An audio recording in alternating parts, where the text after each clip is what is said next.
there's a line on the map about 20 minutes south of uptown Charlotte.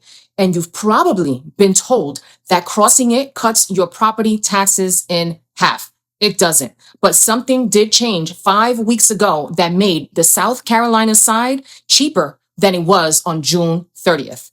On July 1st, Mecklenburg's county's sales tax went to 8.25%. Fort Mills is at 7%. That's one of 4 taxes that changed at the line. And here's what nobody tells you.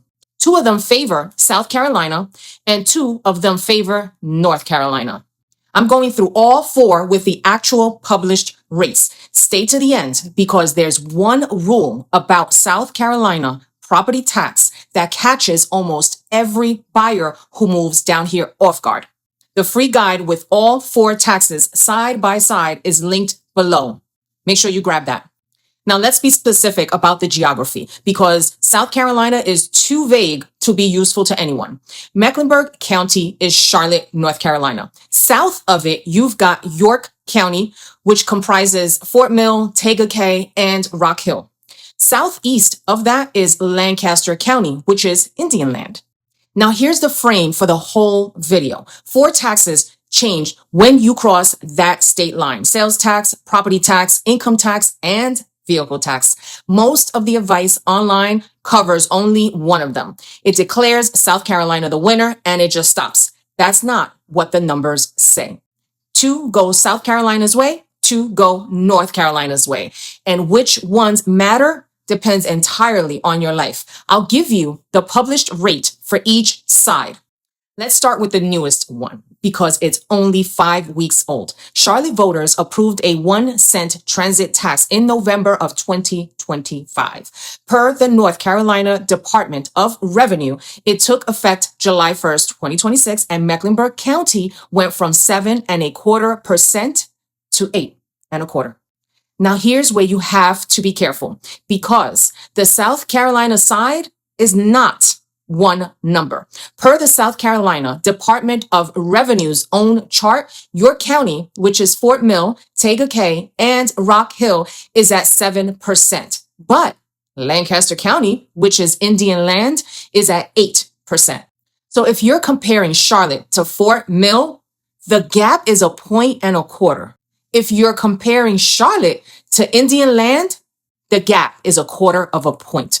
Those are completely different conversations, and most people lump all of South Carolina together. On 1.25, every $10,000 of taxable income is $125. The city of Charlotte's own estimate was about $240 a year for the average household. 0.1 to South Carolina, but only barely, and only in York County. $240 a year is $20 a month. Nobody should move their family for $20 a month savings. Now the big one, and this is where the internet gets it all wrong. Here's the Charlotte side, and these are published numbers you can look up yourself. For this fiscal year, Mecklenburg County's rate is 49.27 per $100 of value. The city of Charlotte adds 29 3/10. Together, that's 78.57 per 100. And North Carolina taxes the full assessed value of your home. A few zones inside the city carry an extra district tax on top of that. So make sure you check your specific address. So on a $450,000 house in the city, you're looking at roughly $3,536 a year. Now, South Carolina, the rate isn't the story. The assessment ratio is. South Carolina taxes an owner-occupied primary residence on a 4% assessment ratio. 4%.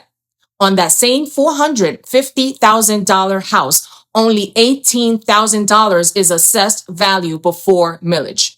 And there's a second piece. Under Act 388, South Carolina exempts owner-occupied primary residences from the school operating levy, which is one of the largest components of a property tax bill anywhere. You still pay school bond debt. You don't pay school operations. Put those together, and a Fort Mill primary residence comes in lower than a comparable Charlotte house. How much lower depends on your millage, and millage varies by school district and by special district. So I'm not going to hand you a number I can't verify on your specific parcel. Run yours through the York County estimator. What I tell you is this: it is lower. It is not half. Anyone quoting you half is comparing a South Carolina primary residence against a Charlotte number they never looked up. Point 2 goes to South Carolina, and it is the biggest point on the board.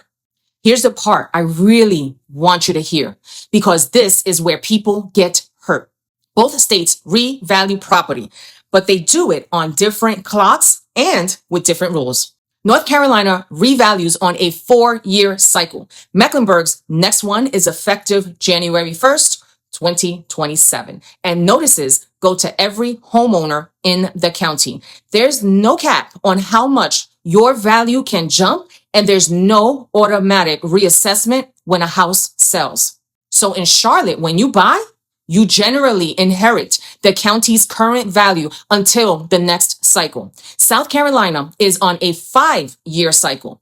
Your county did theirs in 2025, so the next one is around 2030. Lancaster County did theirs this year, and South Carolina caps how much your value can rise between reassessments at 15%. That 15% cap sounds great. Here's the catch. When a property sells, South Carolina calls that an assessable transfer of interest, and the cap comes off. The house gets reassessed at market value effective December 31st of the year that you bought it. Did you hear that? So if you're looking at a Fort Mill listing and the agent shows you the seller's tax bill, and that seller has owned since 2017, that number is protected by a cap you do not get. Your bill starts over at what you paid. Income tax, and this one surprises people. North Carolina has a flat income tax. As of January 1st, this year, 2026, it's 3.99% for everybody at every income level. South Carolina rewrote its income tax this year. Governor McMaster signed it at the end of March 2026. Two brackets now instead of the old system. 1.99% under $30,000 and 5.21% at $30,000 and above. Do the comparison. If your household is over $30,000 of taxable income, and most of my clients are well over it, South Carolina's top rate is 5.21 and North Carolina's is 3.99. North Carolina is lower. And I have to say this clearly. I am a realtor, not a CPA. Deductions, retirement income, and self-employment all change this math. Pay an accountant their hourly rate to run your actual return both ways before you decide anything. Both states tax your vehicles as property. North Carolina folds it into your registration through the Tag and Tax Together program. One notice, one payment.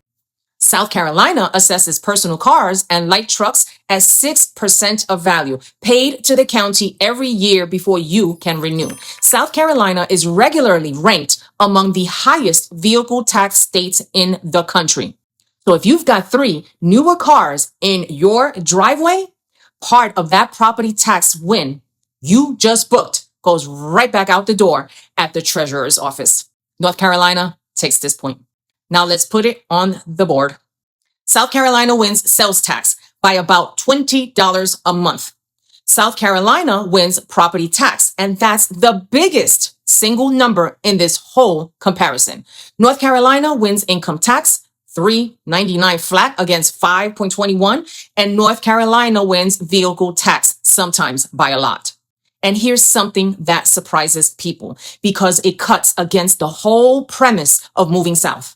Per Redfin, the median sale price in Charlotte is running around $435,000, and homes are taking roughly 40 to 50 days to sell. In Fort Mill, the median is around $530,000, and homes are taking closer to 60 to 65 days. Did you hear that? The South Carolina side is about $95,000 more expensive per house, and it's sitting on the market longer. So if you're crossing that line to save money, understand that you may be paying more for the house to save on the taxes. Run all your numbers, not one piece of it.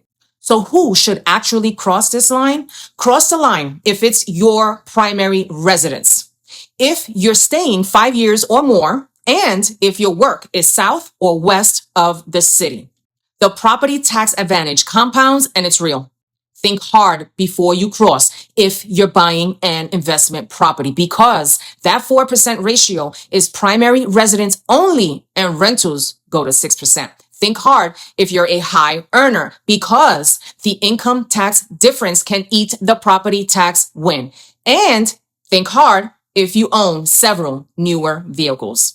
And here's the honest version. If you're driving 77 North into Uptown at 7:45 in the morning, you will spend what you saved in gas, in time, and in aggravation inside of a year. The savings are real, but they are not worth an hour of your life every day.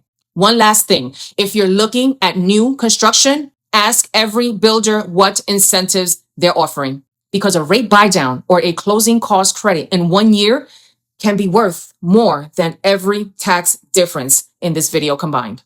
And ask your lender what you're qualified for, because a temporary buy down usually doesn't change that.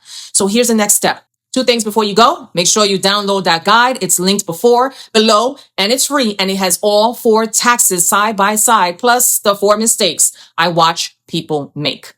And when you're ready to actually go look at homes, text me at the number on your screen or grab 15 minutes on my calendar. I'm licensed in both states, so you won't get handed off to somebody else halfway through, and you will never wonder what happens next. And if Fort Mill is where you're leaning, make sure you watch my Fort Mill in 2026 video next. I go through what's actually changed out there since everybody moved in. It's linked right above. This is Evie DeJesus, and I will see you in my next video. Later.